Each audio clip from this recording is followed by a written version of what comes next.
Hey y'all, I'm Brooke Hoover, a Louisiana native, actor, writer, and comedian.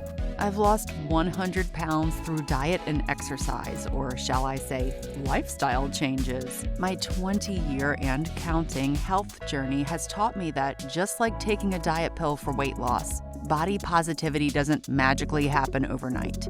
I'm working on regaining my self-esteem and rekindling my love affair with Cajun and Southern comfort food in a healthier way, all the while juggling eating as clean as I can, reestablishing myself in the entertainment industry, which, as we know, is historically fat-phobic, all the while showing my inner fat girl some love. That's fat with a PH.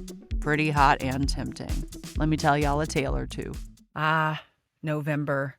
This is the time when we all start thinking about one of my favorite holidays, Thanksgiving, and about giving thanks, and about a slice of insert your favorite pie here. More on pie in a couple episodes, y'all. But why is it that we tend to only think about like gratitude in November and giving back and being charitable around Christmas time, or about being healthy and getting back on track of your goals at New Year's in January? I think that's just the way society and marketing has programmed us. Kind of like most of us, thanks to our cave people ancestors, are programmed to assume and expect the worst. We're in constant flight or fright mode. I mean, at least I am. And if you aren't in flight or fright mode at least 50% of the time, well, bless your heart. That has probably perfect blood pressure. Lucky you. My name is Brooke Hoover, and I suffer from anxiety. I grew up in South Louisiana, where from half the year we party, and the other half we're still partying, but we're preparing for the worst and praying for the best. That's during hurricane season from like June to October.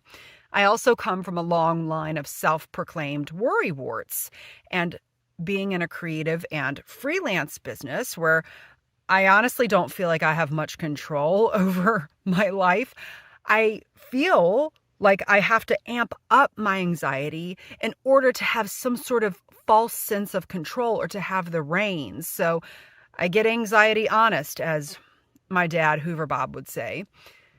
So I personally treat my anxiety the au naturel way, because for me, psychiatric medications have not worked.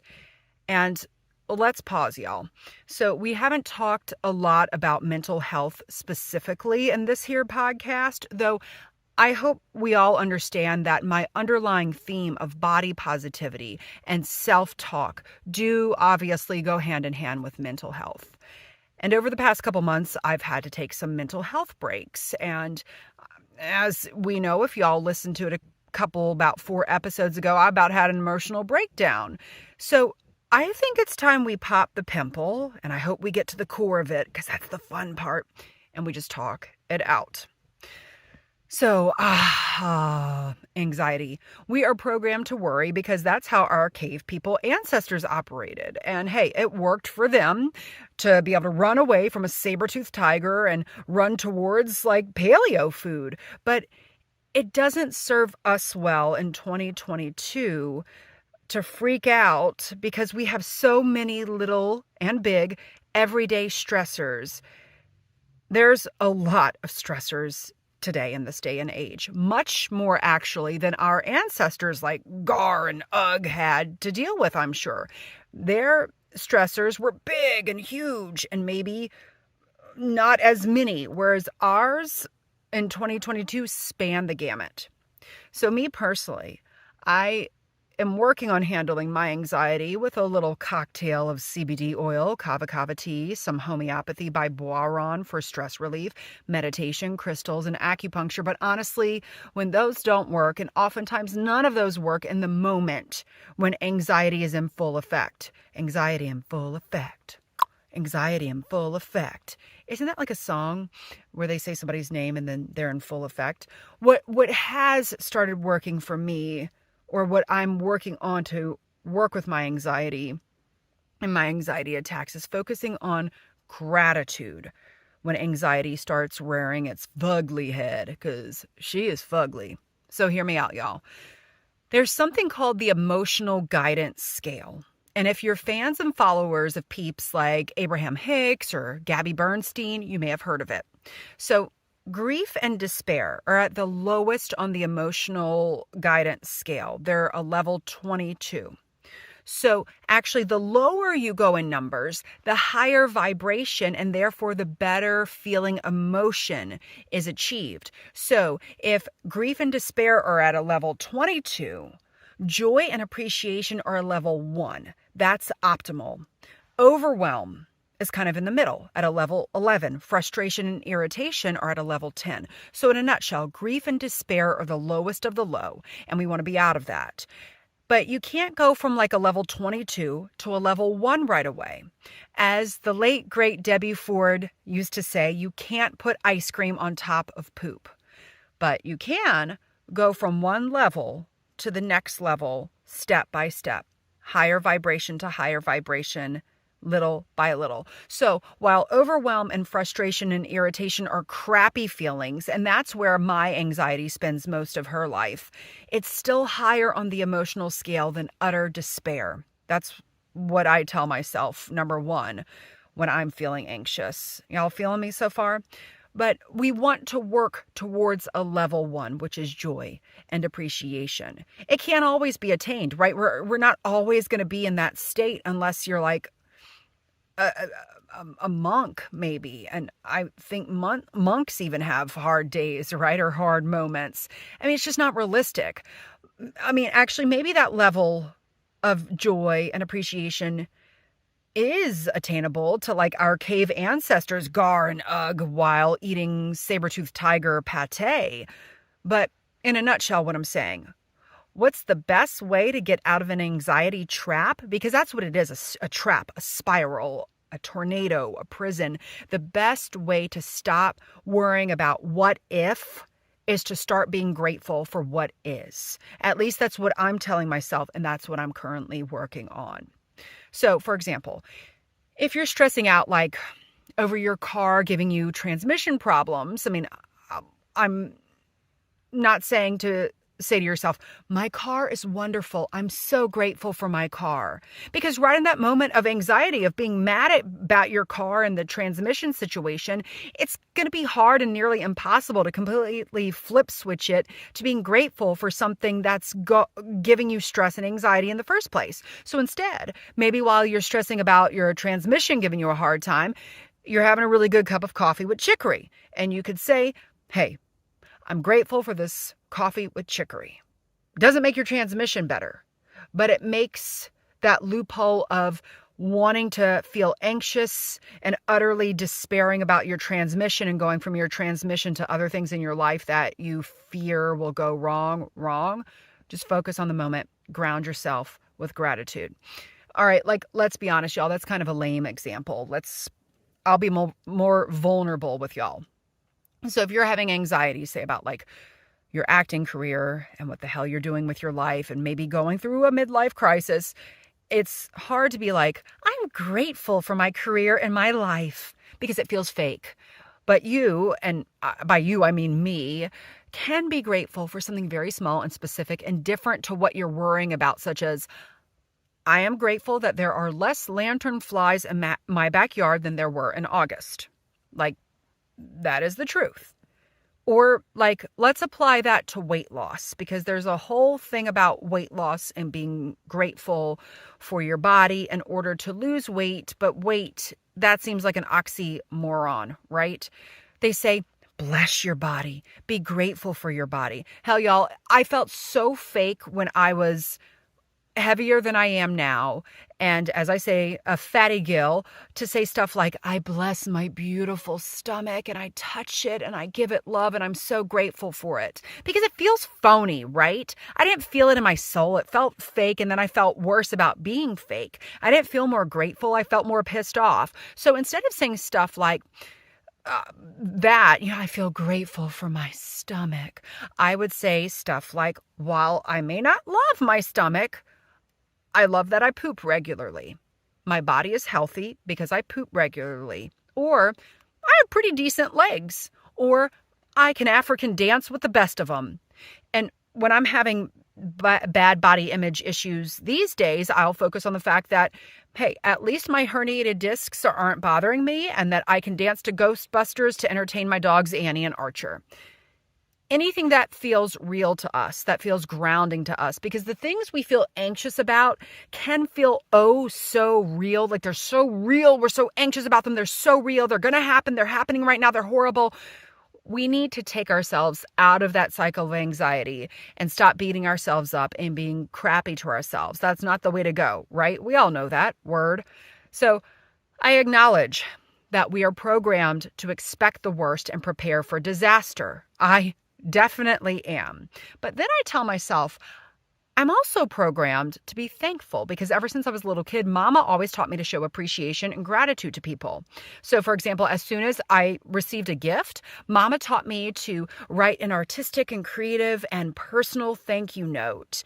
And it felt good to thank that person to hopefully make them feel appreciated. I mean, I'm so programmed to write thank you notes that I've almost written thank you notes for a thank you note before.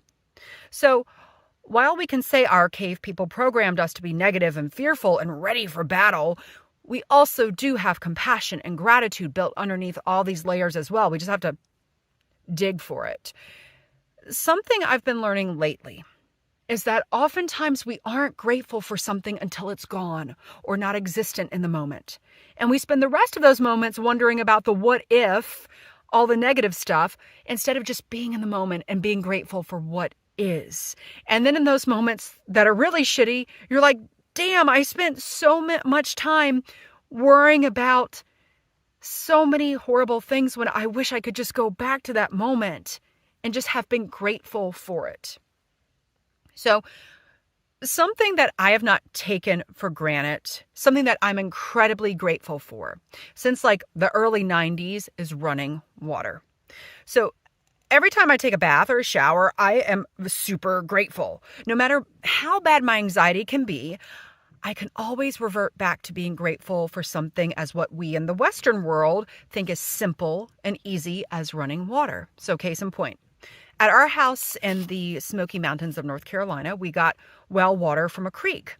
And our house was at the top of a mountain and the creek was at the bottom. And if we had a dry spell, if it didn't rain for a while, it would be like really hard and oftentimes impossible to get running water, especially like for a shower. We'd have to drive 30 minutes one way to the store and get jugs of water just to rough it out and brush our teeth with it. Or my dad would have to go down to the bottom of the hill at the creek, and scrape the well area. And Mama would be up at the top of the hill and the house. This is before the days of cell phones and stuff. And Mama would be turning the pump on and back off and just praying that we would like get a gush or a trickle of water in order to take a PTA bath. And PTA bath, that's what my dad calls it. I will let y'all guess and meditate on what PTA stands for. It's not Parent Teacher Association, that's for sure. I became really, really grateful for this running water. One particular summer, actually, when I was taking a shower whilst on my period, and my dad was having to manage the well and the pump as water just came out of the shower head in like drops. I had started the shower. My hair was covered in soapy shampoo. I'm bleeding like a beast, and the shower just starts trickling. So I shove a towel kind of like in my crotch. That's why they call it on the rag, baby, as Mama would say. And I prayed to God that we get just like 2 more gallons out and that my dad wouldn't see my bloody towel somehow. But after I took my shower, he did see the bloody towel and I didn't hide it well enough. And he was like, "Brooke, are you bleeding?" And I was like, "Dad, I cut myself shaving my legs." And he responded, "Well, Brooke, that's probably not the best idea to shave your legs while we're having a water shortage. Damn it, I hope you didn't use my razor." So nowadays, while I'm having an anxiety attack, I jump in the shower or the bath. Not every time, I'm not always able to do so, but especially when I'm in the shower or the bath, I'm just like, "Brooke, be grateful for the running water."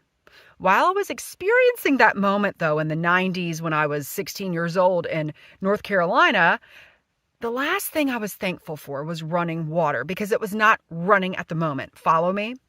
So, y'all, I guess my advice, if you're asking for it or looking for unsolicited advice, or the moral of the story, is that if you're experiencing anxiety, like me, let's think of something simple that we could be grateful for. And think of that thing that we can ground ourselves with that we're grateful for.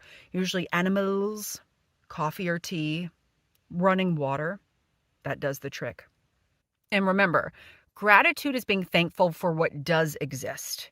Anxiety is creating thoughts about what could or might happen, but what does not necessarily exist. Focus on what is, not what if.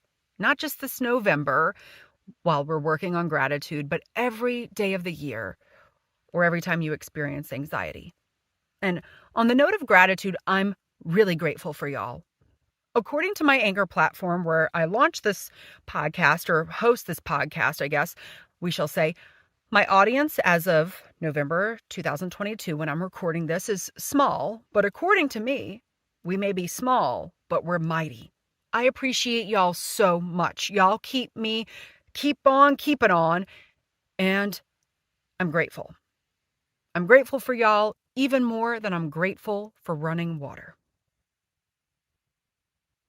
Now, I want to take a pause, y'all, really quick and let y'all know, in no shape or form am I a doctor. I'm not a psychiatrist. I don't even play one on TV. All jokes aside, about mental health. I personally am working on my anxiety in this way. I'm not saying that that is the best way for everyone. I'm not giving any sort of health advice. This is just what works for me, and it's something to try. If you need more help, there are resources. I will post them on my website, brookehoover.com/podcast. But a couple of those resources for the mental health crisis and suicide line is 988. Also, SAMHSA.GOV. That's SAMHSA.GOV. And if you want to find therapy or a psychiatrist who might work with your insurance, that includes Medicaid and Medicare, go to headway.co. That's headway.co. But y'all, remember, we're all fighting this fight together, and I'm sending everybody a lot of good vibes, positive vibes, and let's keep on keeping on. Thank y'all for listening. I can't thank y'all enough. In fact, I might write each and every one of y'all thank you notes one day if I can get your addresses. Thanks so much for listening, y'all. It is my hope to inspire, uplift, and entertain you with this Who's Dat Fat Girl podcast. So, if you're hungry for more, you can book me to speak or perform my solo show that inspired this podcast, Fat Girl Costumes, written by yours truly and directed by Brian Lady at your virtual or in-person event. Please visit brookehoover.com/fluffybuttproductions or email me at contactbrookhoover@gmail.com for more info. And let's follow each other on Instagram. I'm at Brooke Hoover, and the O's in my name are not the letter O, they're zeros. Not because I want to be a size 0, but because I guess I'm just so clever with my late 90s Yahoo self. And if you like this podcast, which I really hope you do, please give me a 5-star rating and write a review on Apple Podcasts. And most importantly, share this with your friends, family, and other people you may know who are as fat as we are. That's fat with a PH.